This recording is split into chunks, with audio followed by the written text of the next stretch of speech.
Hello everyone, my name is Maddie and welcome to another Telequarium at the Alaska SeaLife Center. We have been going live on YouTube every single day at 12 and 2 and we are so happy that you could join us this afternoon. We would like to wish you a very happy Easter, and because of that we have something a little bit special going on for you this afternoon. So I am joined by two very special guests. I've got Tuffy and I also have Caitlin. And we are going to be doing a bit of a virtual Easter egg hunt for you, for those of you who aren't able to do Easter egg hunts at home this year. So I am going to hand it off to Caitlin, and then we'll go ahead and get started. Sweet, thank you. Yeah, so my name is Caitlin. I am an aviculturist here at the Alaska SeaLife Center. And so here we have a lot of different bird species. And so as an aviculturist, I take care of all of those birds. So we have 11 species on our exhibit. And it looks like Tuffy's gonna be trying to find some eggs around here. Oh, Tuffy's got the first one. Oh, exciting, exciting. Okay, what do we got here? Okay, the first egg. Okay, that's a fun one. We've got a common myrrh egg that Tuffy has found. So common myrrhs are, they have really fun eggs. So each female actually lays her own specific color combination of an egg. So we have a few different colors on exhibit. We've got a blue one with darker speckles on it. We've got one just like this who has kind of more of a pale, manila colored egg with darker brown spots on it as well. And fun things about myrrhs. So when the egg hatches, after about 18 days, the chick actually goes out onto the water before it actually is fully flighted. Oh. Do you have another one for me? Okay, now what's the next one? Okay, that looks like a Smoo egg there. Yep, that's a Smoo egg. Good job, Tuffy, good job. You're really good at finding these eggs for us. Thank you. So Smoos, the fun thing about them, so they have this really fun call.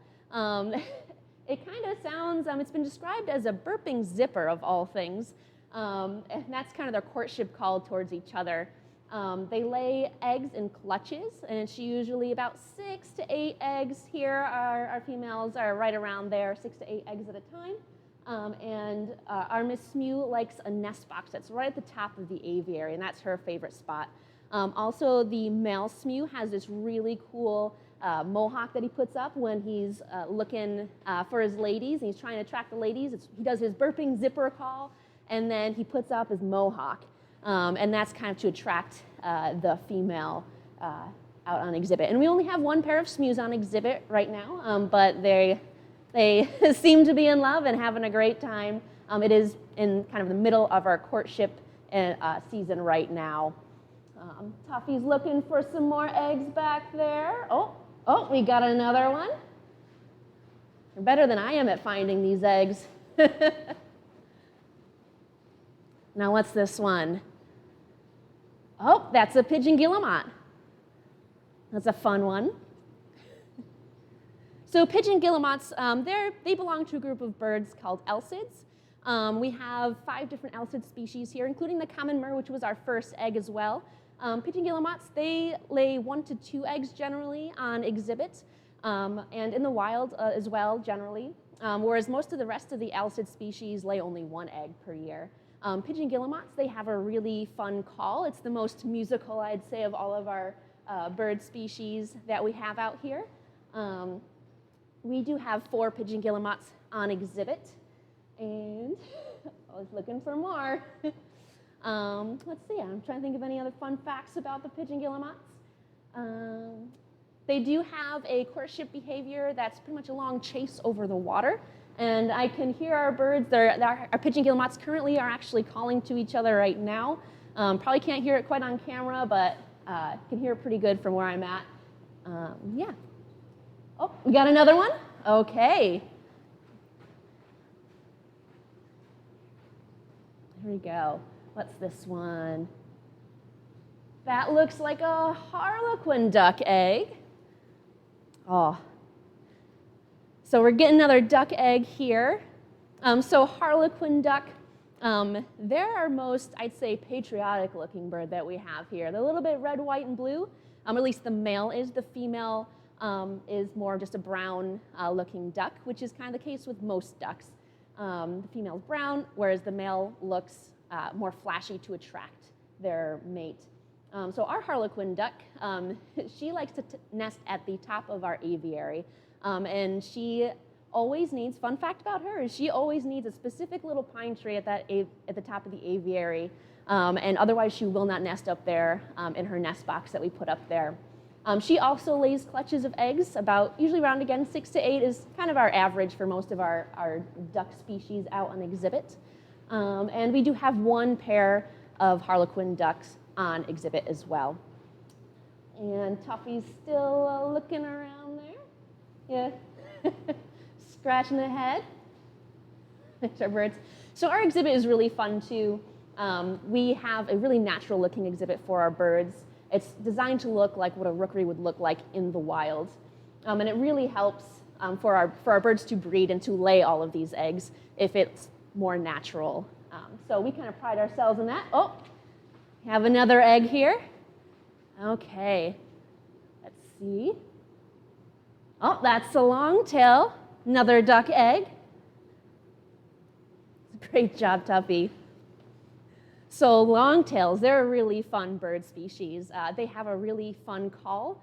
I guess I will just attempt to make that call right here for you. You're welcome.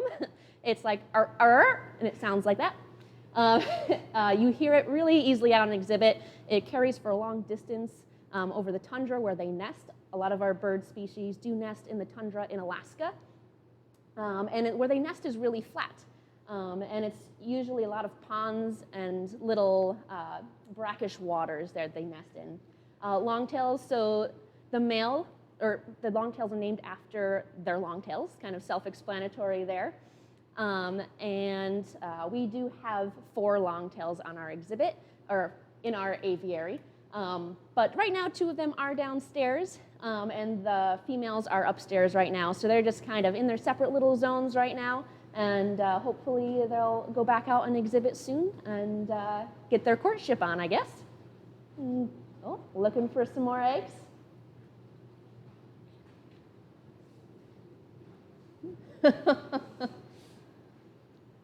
Where are they at? Oh, you spot one, Tuffy? Oh, nice.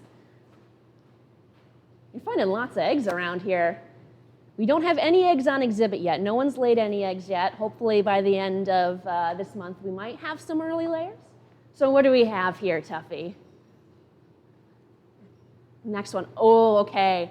That is one of my favorites. That is actually well, maybe not specifically Tuffy's egg, but her species, or Tuffy's species egg right there. So that is a tufted puffin egg. So that is an example of what Tuffy might lay. So tufted puffins, they're named because of lovely golden tufts, as you can see on Tuffy over there. Glorious tufts, glorious. So puffins that's one of my favorite eggs. So they're a really large egg for their body size.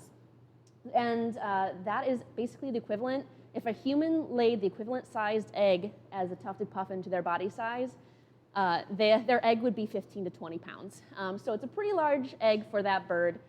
It takes up most of their body cavity, and so they only lay 1 egg per year. Otherwise, it's just too energetically expensive for them to lay more than 1 egg per year, really.